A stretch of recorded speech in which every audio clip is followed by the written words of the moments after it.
I congratulate the working class, the Communist Party, the people in the government of the People's Republic of China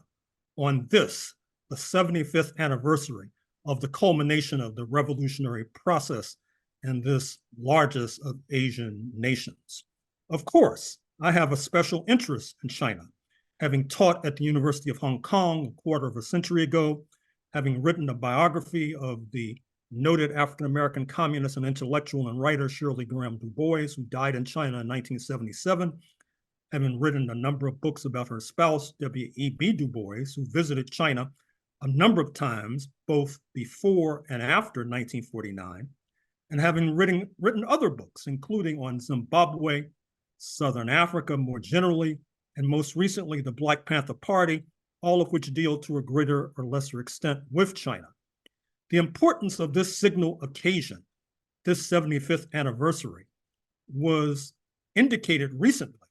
with the September 2024 summit between the People's Republic of China and 4 plus heads of state and government from Africa taking place in Beijing. This profound event promises more of the same, indicated when Vice President Harris of the United States traveled to Accra, Ghana, Lusaka, Zambia, and Dar es Salaam, Tanzania,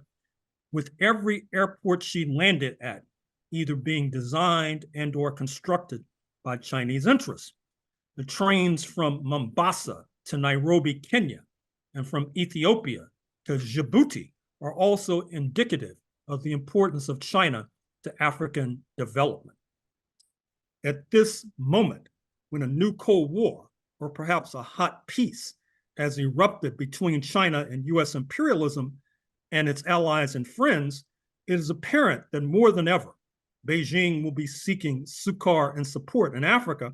which in turn has driven Washington to accede finally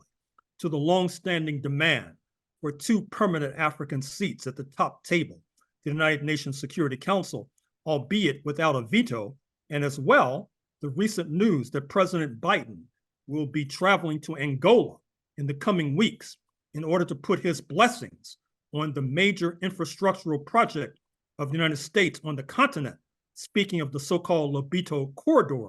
designed to transport the oil of Luanda, Angola, the copper of Zambia, and the cobalt of Congo to North Atlantic markets. This is ironic in light of the fact that in 1975, US imperialism, in league with apartheid South Africa, sought to block Angolan independence, a diabolical plan that was only blocked by the dispatching of thousands of Cuban troops. In other words, the existence of communist-led China has forced US imperialism, which is built in no small measure by dint of enslaved labor from Angola and Congo, to now be forced to disgorge concessions to Luanda and Kinshasa. Of course, we must realize that few issues unite the 2 major bourgeois parties in the United States as does hostility to Beijing.